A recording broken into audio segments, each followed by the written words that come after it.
A note: following advice from Work-Life Imbalance may lead to action being taken by HR, your family, the authorities, or higher powers.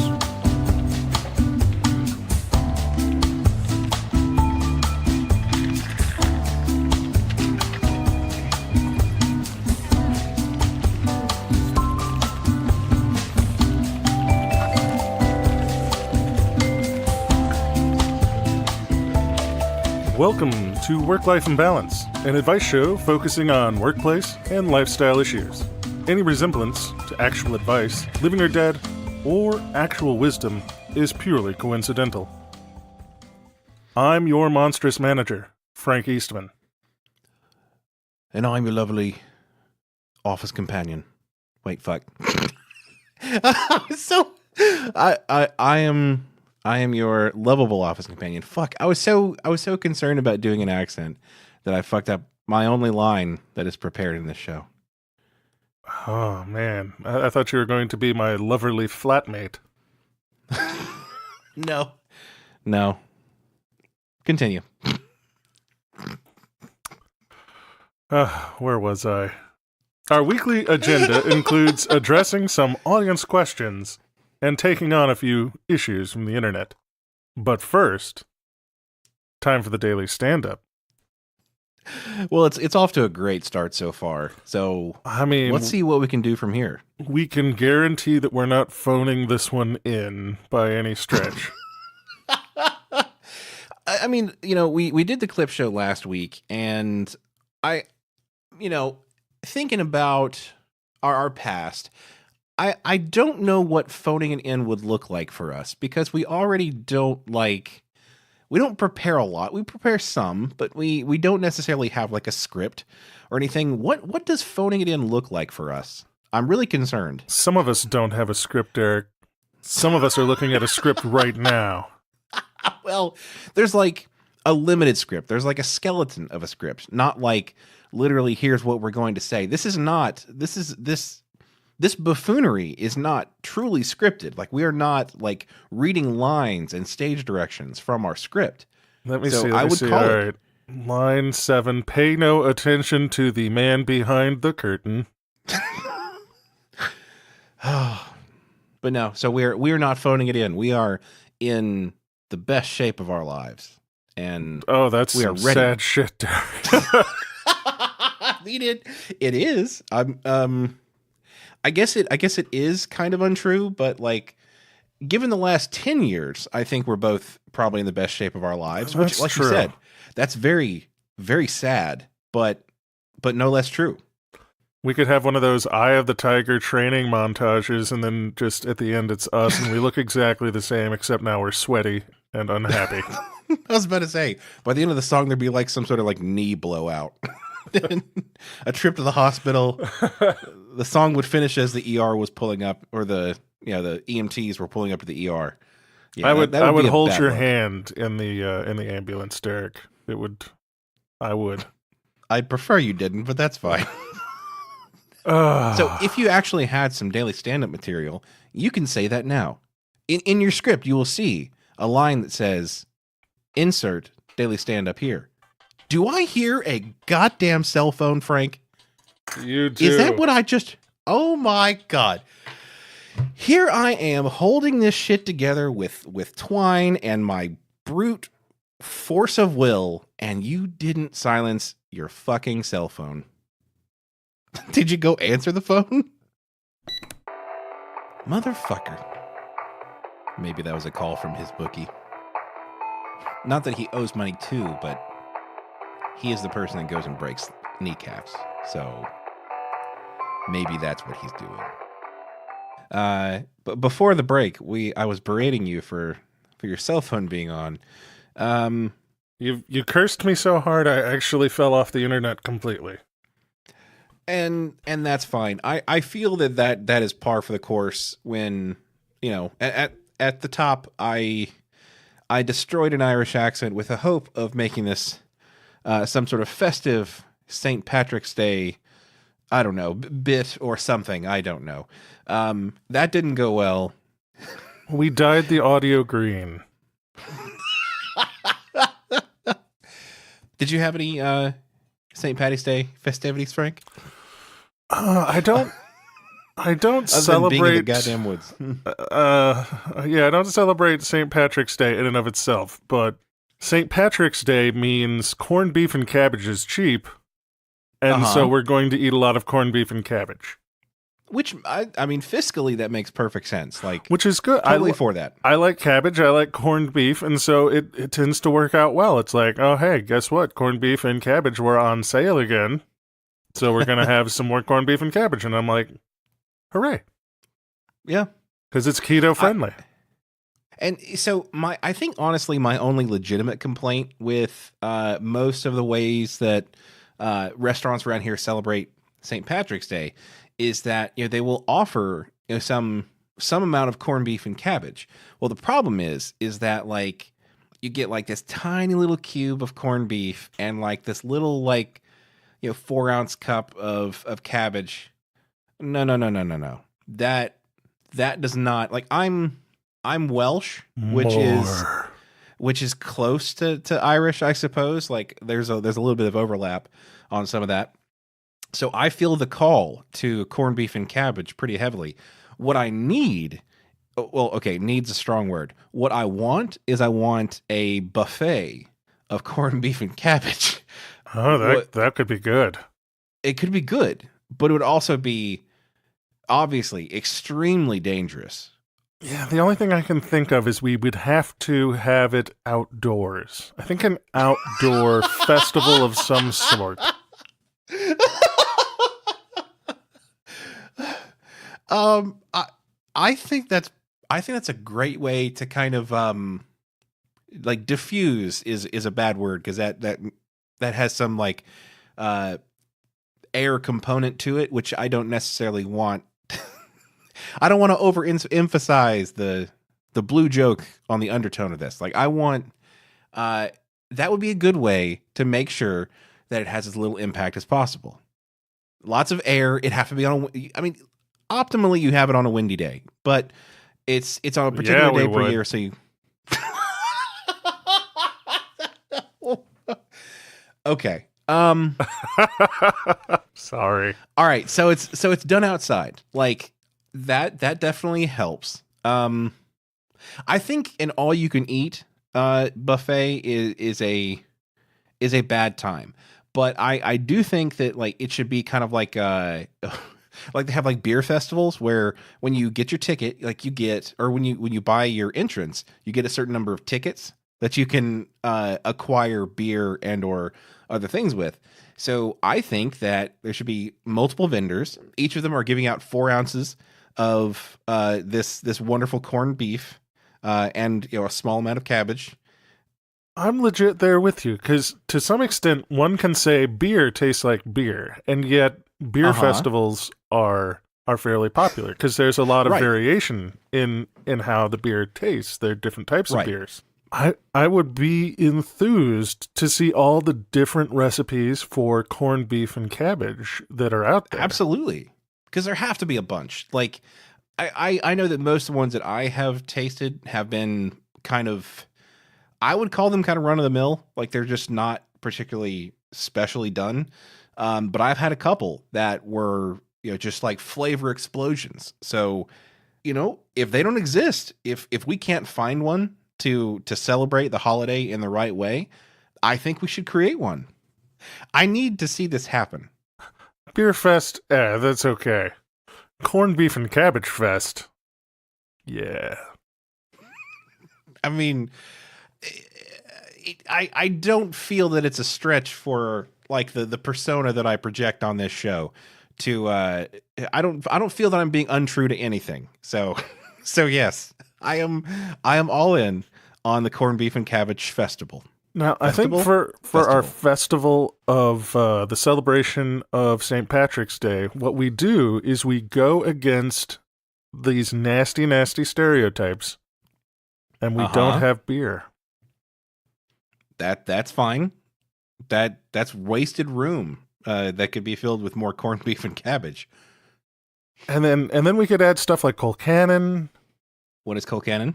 Colcannon is mashed potato and mashed Cabbage. In the same dish? Yes. Oh, That's pretty good. I did not know about this. That satisfies two things at once. Okay, what I'm hearing is that we need to have the core tenet of the festival is that it can have as many Irish dishes as you want, but they have to have either corned beef or cabbage in them. So the coal cannon still fits that bill. So I've made myself hungry, Frank. So I am distracted by my desire for. See, for you, Derek, it's all the things, but for me, the mashed potato portion of the coal cannon is now what's calling to me, since I cannot have the potato.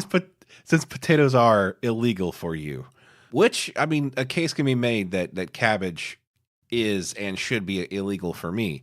But I think if any holiday can put the diet on pause, it should be St. Patrick's Day and our corned beef and cabbage festival. I think we're just making up reasons to have cheat days at this point, because just earlier we had the festival of the inedible baby. Mm-hmm.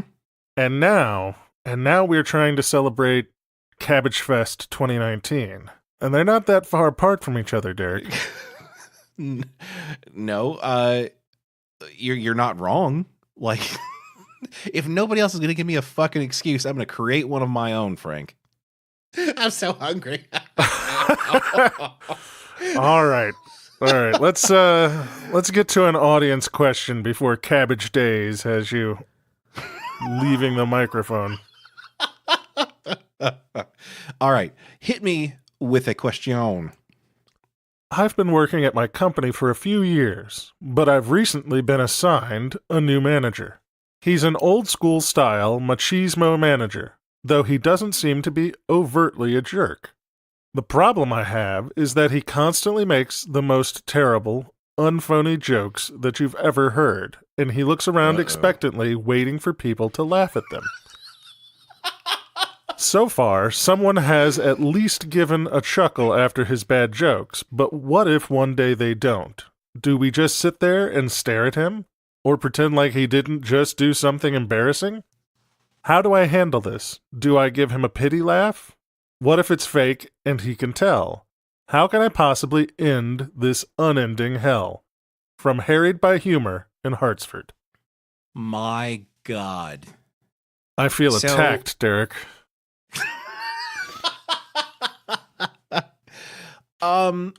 I really should have expected this more when we started this podcast and wanted people to send in their awkward and uncomfortable office situations.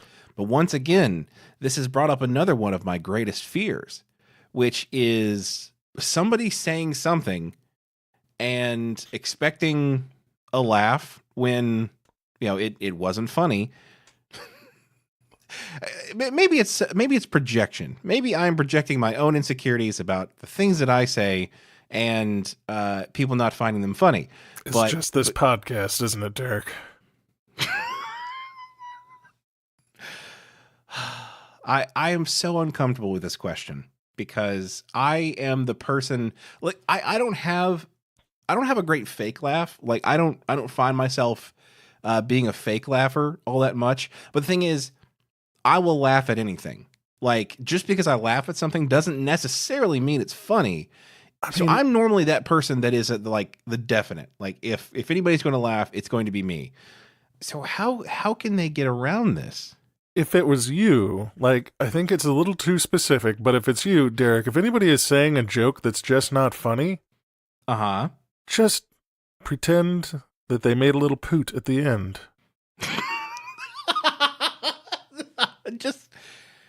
Just the thought of that makes me giggle. See, I know your sense of humor.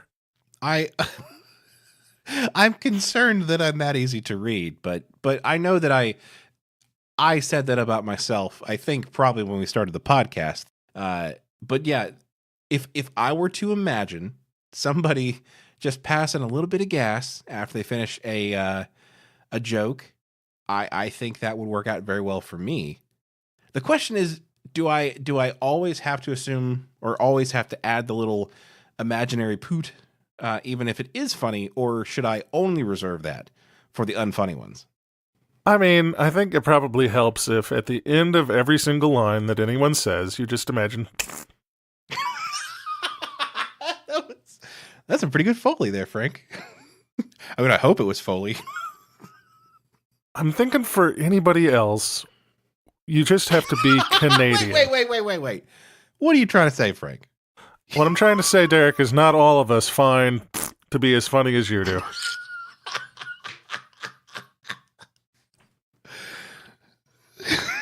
Although I now have developed a secret weapon.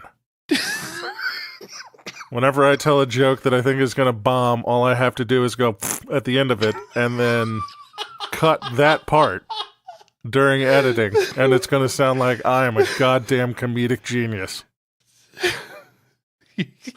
I wish you were wrong, but you're not. Wow, Derek thinks everything that guy says is funny. Must be true. All right. For everyone else, what can they do? I think this person needs to adopt the Canadian method. Which is? So, when I went to Canada for a while, I thought that I was bombing, that there was some cross-cultural thing that just was not working, because every time I would say something that I assumed was pretty funny, the only thing everyone around me would respond to is, "That's right." It could be the funniest thing I'd ever said, and the only thing I got from everybody else was, "That's right."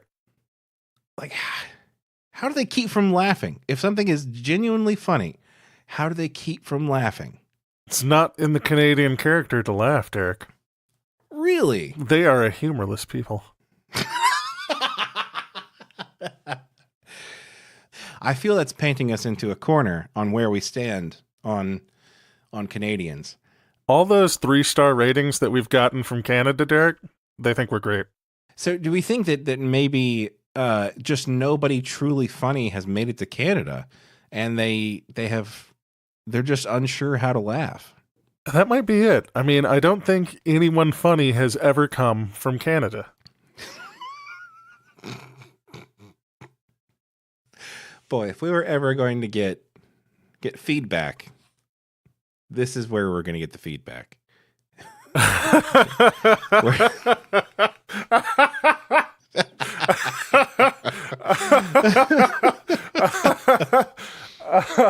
We can talk about bad bosses. We can shit on Guy Fieri all we want, but as soon as we start crapping on Canadians, then we get the hate mail. I mean, John Candy, Dan Aykroyd, Jim Carrey. I assume there are many, many other funny Canadians that come from America's hat. So I am concerned about one thing, Frank. I am concerned that, so they told you this. They said, "Don't worry, Frank, that's just how we respond." What is the likelihood that might be a lie? Oh, I mean, 100%. I was about to say. I was going to ask if there had been any like Wikipedia research to back this up, or if we were just going off of anecdotal evidence, and it is clear that you took their word for it. That's okay. That also means that I can't go to Canada now, because if I go to Canada and people don't laugh at me, then I will be very unsure as to whether or not I'm actually funny. Now this is giving me another complex. Like, like you need it anymore. Oh yeah, seriously. Like, I'm having to like kind of get a little crow hop to throw something on the top of the neurosis pile. I mean, what's impressive to me is that you're able to balance all of them so effortlessly. Well, there's an adhesive that they all excrete that sticks them to one another, so it can continue to grow and grow and grow without toppling over. It may be less of an adhesive and more of just a the dried salt of your tears. Yeah, that's probably far more likely. All right, so if you aren't in Canada, so if you can't adopt the pseudo-Canadian method of just responding to everything with, "That's right," is there any way to correct the behavior of this boss? Because I feel that a constant stream of, not to be disparaging, but dad joke-esque comedy, it can get a little bit old in the office. So is there any way to kind of curb this guy a little bit, to maybe have a quota or something, to keep it from being constant? I mean, I think you just bring in someone who is actually funny so that he has to then witness everyone actually laughing at that person's jokes. Oh boy. This is creating... So this is kind of like swallowing the spider to catch the fly, I think. Because then I think your boss will see them, see everybody laughing genuinely at this funny person, and then they will try harder. They'll have to double down. That's right. Exactly. Right. So once he gets twice as bad, then I believe we've reached critical mass. It's all grandpa jokes. That's worse than dad jokes. If it's anything like my grandfather's jokes, they primarily consist of pull my finger, which, granted, effective. I think I know where some things occurred. So much is made clear to me now, Derek. I did receive training in a very particular camp of comedy. But no, I like the idea. Bring in somebody to show him how to be actually funny.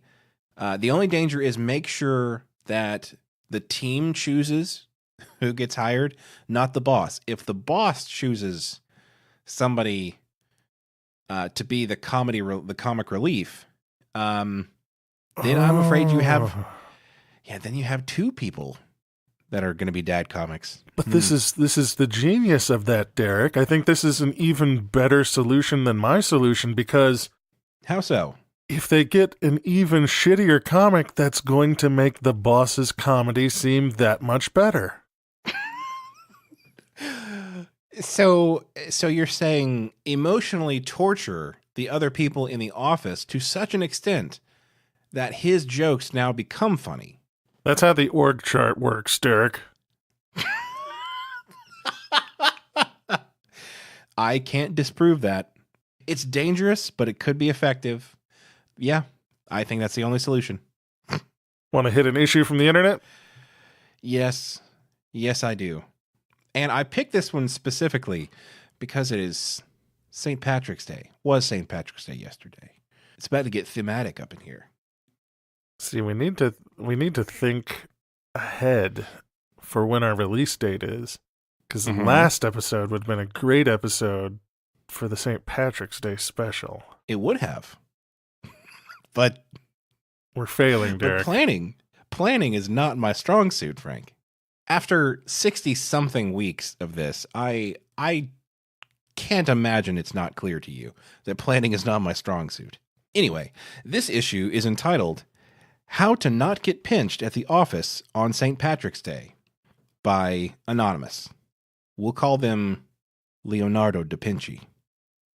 I'll repeat that. Jesus Christ. I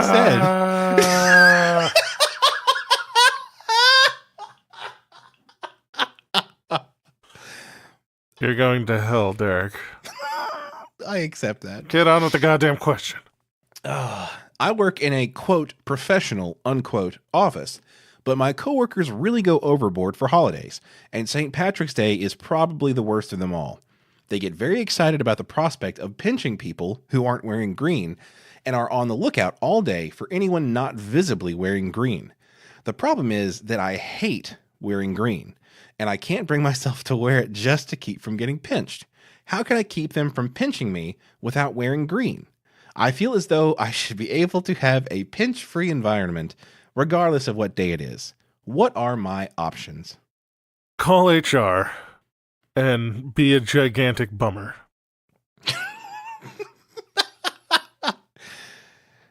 That's it. We've answered the question, Derek. Next song. That is the way to fix it. All right, you're looking for alternate solutions.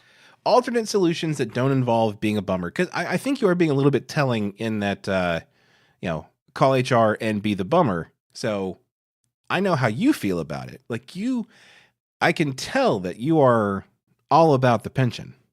Oh, you know me, Derek. I often go through the office and place my hands upon people that have not. I mean, that is the primary concern here. Like, sure, like if you are at like a family event or something, and somebody comes up to pinch you, that there's nothing you can do about that. They're family. In the office, like, unless there are like signed affidavits saying that pinching is allowed and accepted by all parties, laying your hands on anyone in the office, I think is quite the no-no. Oh yeah, and then I mean, if for no other reason than just me being me, someone will approach me in order to touch me. And I am somehow attached to the ceiling like a vampire from a movie. Like I have been presented with the cross. No touchy.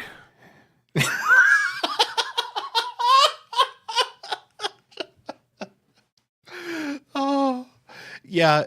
I've seen that a few times, and it's quite impressive. I mean, you move way faster than somebody of your stature should be able to move. And just the vertical height that you can achieve when avoiding human touch is astounding. But it's a little bit rough on the ceiling tiles. For this particular person, I get they don't like to wear green, but I think on this particular day they may have to make an exception and wear a special wardrobe that is completely covered in mouse traps. There we go. I like this a lot because you're not giving in to them, but you aren't letting them get away with it either. You have a pinch coat. That coat pinches back. What do we call this? A pinch coat. Yeah. Did you say pinch coat? I did, Derek. I can see how much you pay attention to me. No, I heard what you said, but it didn't register until I thought for a second, what would be a portmanteau? Or what would be a portmanteau funny wordplay? And I came up with pinch coat, and then I realized it wasn't funny the first time, but when Derek thought about it.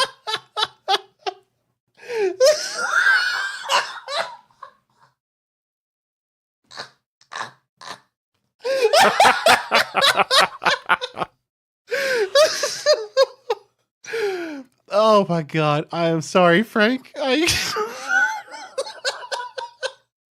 What you said was genuinely funny. It's just, I was too slow to catch it the first time. No, pinch coat is really good. That is A+. So I think the pinch coat is clearly the best option here. So my question is, with the mouse traps, they're going to be clicking all day as people are trying to pinch you. How often do you need to plan breaks in order to reset all the traps? I mean, probably once every 2 hours. That's what I would give it every 2 hours. That seems reasonable. It is dependent on the veracity of the people in your office. If they're a little slow, then you could probably get away with 3 or 4 hours before a reset. But if they are as vehement as you say they are, as zealous as you are implying, then yes. This only holds true in an environment where you don't sit at a desk. How so? Because when you're wearing the pinch coat and you sit down at your desk, you just fly into 1,000 pieces. I think that does present an interesting problem. Because, you don't necessarily want to, I mean, you're just Mega Man touching the smallest spike. You're gonna have to implement a standing desk for the day, I believe. Or if you plan ahead, like you can your rump and thigh area can be devoid of the trap so that you can then sit comfortably. But then when you're standing, you're in danger of another different yet similar HR violation. A much more egregious HR violations. Oh, goodness. But no, so without exception, the Pinchcoat is your only option. But, your implementation of the Pinchcoat, send it to feedback@wlicast.com. If you create a Pinchcoat, let us know. I guess they'll have to plan for next year since it is already past St. Patrick's Day. But I think people will relate to that solution, Frank. I think so. And this is how our content tends to work, is that everything we provide people with is a really good idea 11 months into the future. Yep. We are... This is good, actionable future advice. Exactly. Set a Google reminder that in 11 months to listen back to this episode, and you'll be ready. You want to hit an audience question, Derek? I never would have thought of that. Why don't we do that? I'm going crazy at my job. We've got 3 different team communication tools, plus email. The only one everybody is mandated to have, nobody uses, and nobody can remember if they put something in an email or one of these tools. It's frustrating, but I've gotten used to it. We had just one project management tool. My boss just added me to another project management tool. This one is worse than the original, and there's no plan to switch.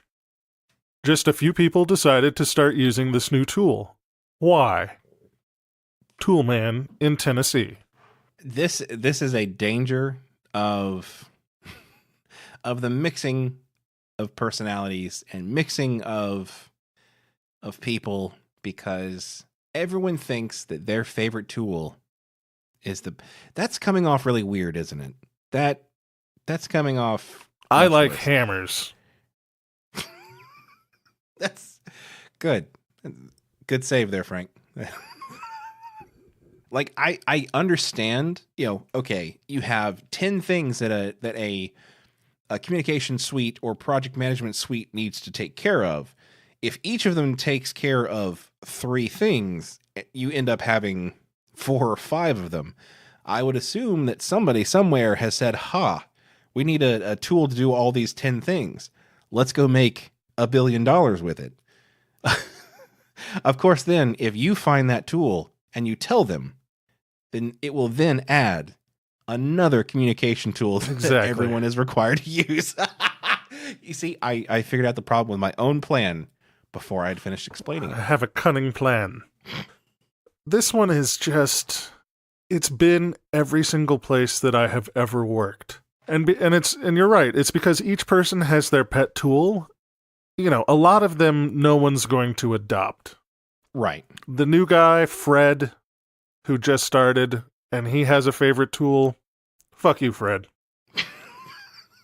It becomes a problem when bosses begin finding favorite tools. Yes. They saw someone use something at South by Southwest or some shit like that, and they're like, this is the new hotness. But your boss doesn't necessarily have the institutional play to mandate that everyone use this tool, so only the people beneath him are now forced to use this tool.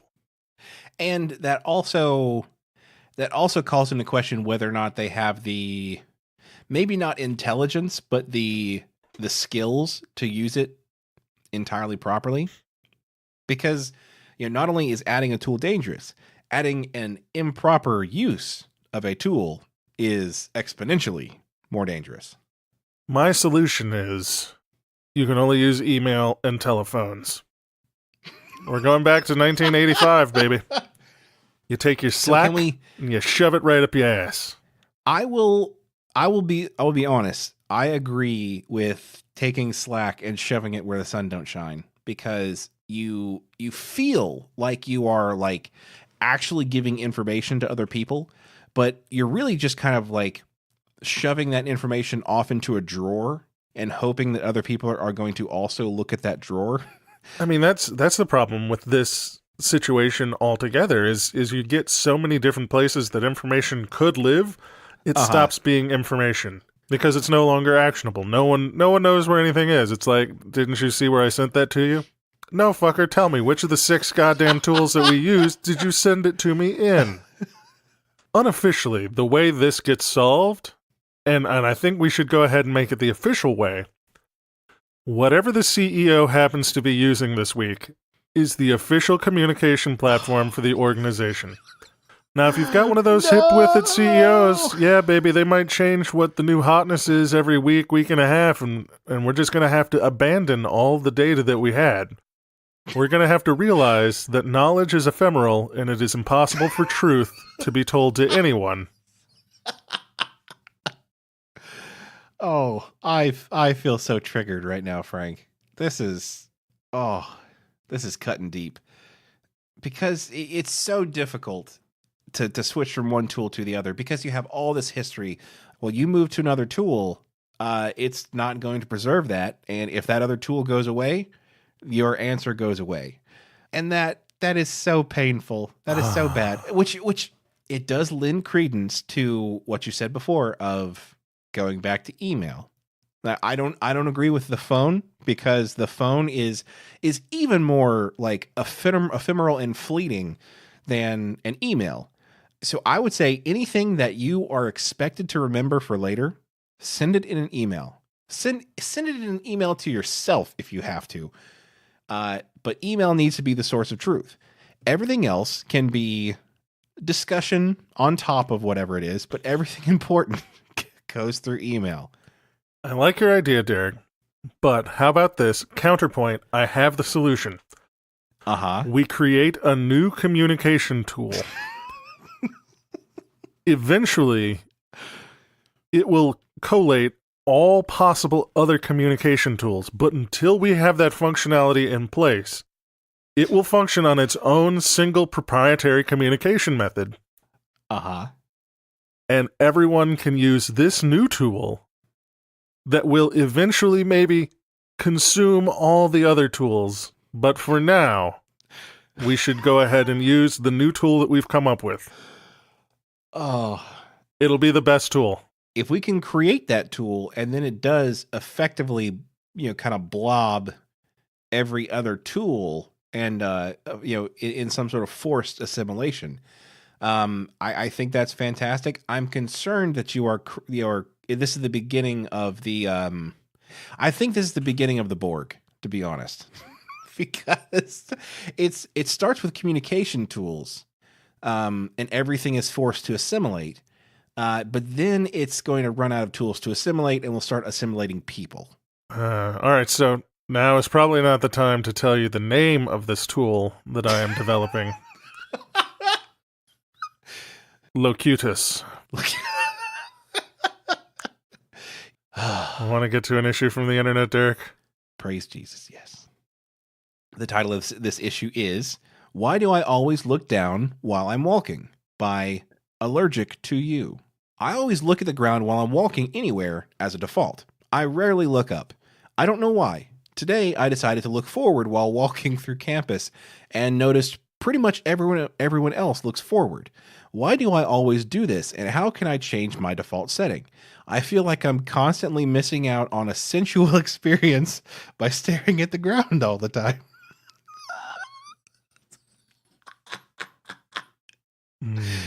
So you might be able to guess why I included this question. Step 1, baby.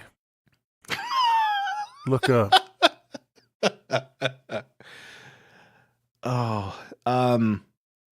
Step 2, to reset this setting, you're going to have to go to Windows, Preferences, Look. I've never heard tech support be done so sensually, Frank. Is this a new service you provide? This is a new service that I am trying to roll out called Uncomfortable Tech Support.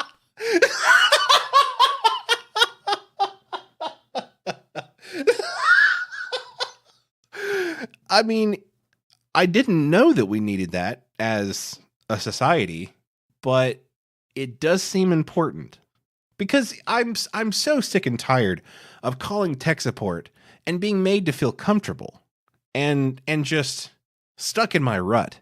I need Have tech you support. tried turning it off and turning it on again?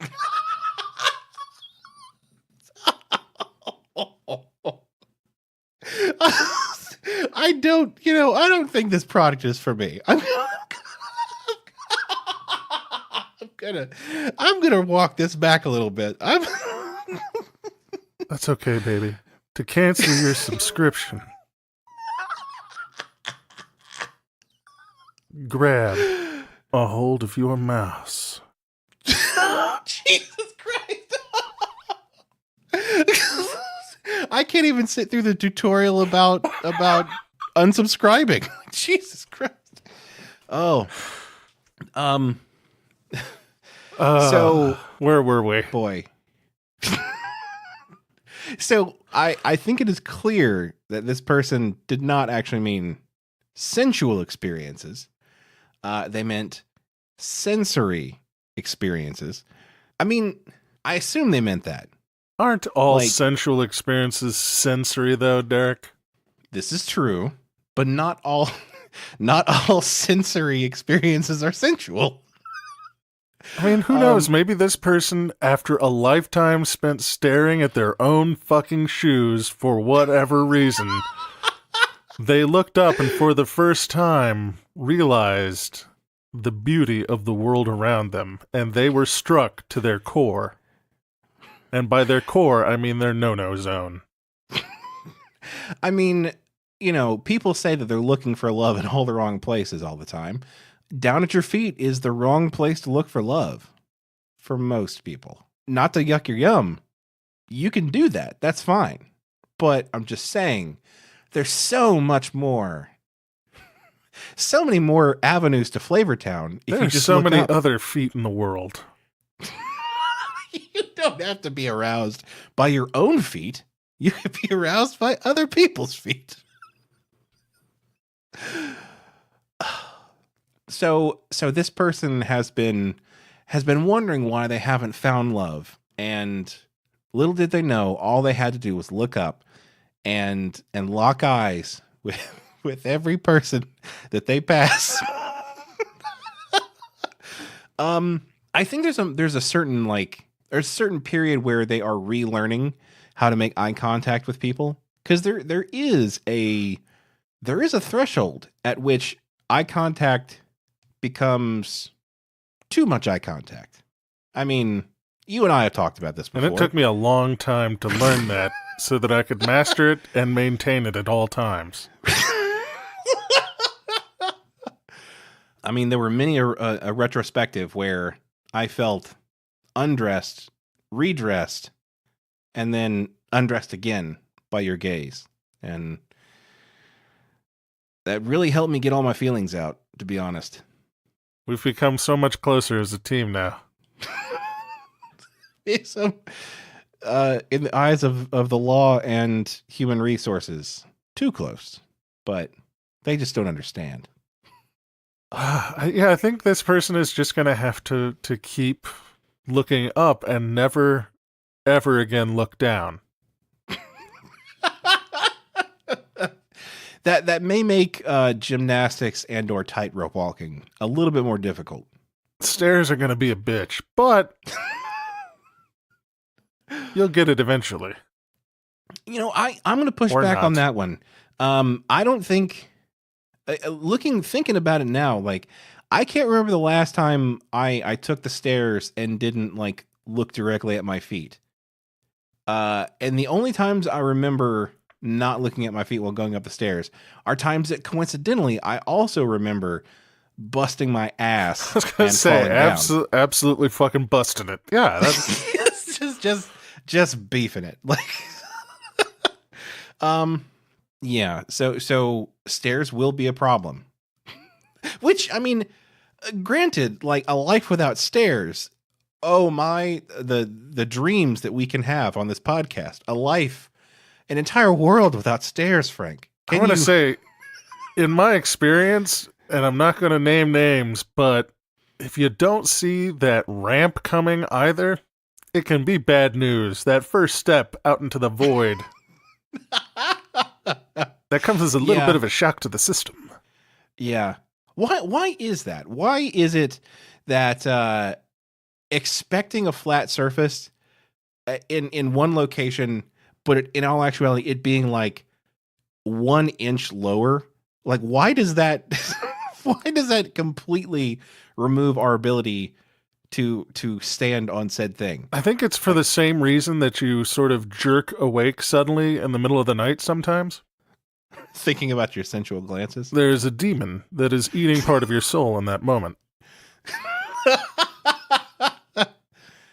Well, I guess I'm in a unusual or unique predicament where I always feel like you are slowly but surely consuming my soul, as is your set of skills. Why do you think I started this podcast, Derek?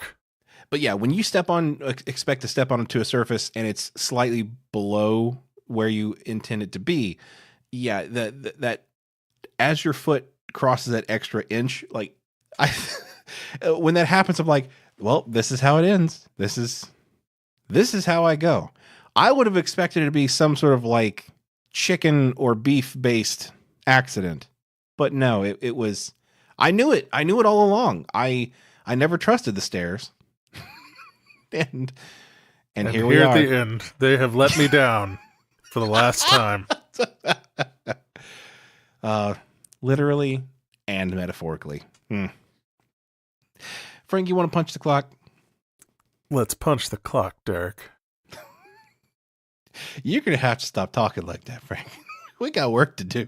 First, pick up your time card.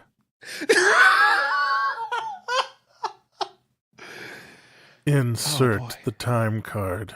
Oh, no. Into the time clock. You're going to have to start reading the question. You're going to have to start reading the end bit, Derek, or else I'm just going to keep going down this rabbit hole. And no one wants I am wildly uncomfortable. Holy shit. No one wants this to continue. Most of all me. Right. Before we go, please send us in your questions. We love them. We need them. So if you have any questions about work or life that you think it would be funny for us to cover, please send them to questions@wlicast.com. We also have a website. You can go to wlicast.com and see some cool shit there. If you want to support us, you can go to patreon.com/wlicast. Get yourself some cool swag and support the show. We would really appreciate that. And please do us a solid and tell someone you know about the show. Getting more listeners and growing our audience will only mean good things, and frankly, it gives you more people to talk about us too, which certainly is great for us. We're the best subject of conversation to have. But please, do your part and spread the word. This has been the Work-Life Imbalance Podcast. I'm Frank Eastman. I am wildly uncomfortable. And with that, I think we're going to have to transfer you directly to HR so you can complain about this bit. I do think there is a need for uncomfortable tech support. This could turn tech support from a cost center into a profit center. Instead of tech support, it could be called sex support. Yeah, that's a little too on the nose, Derek. And also, I think sets up some expectations that maybe could not be filled.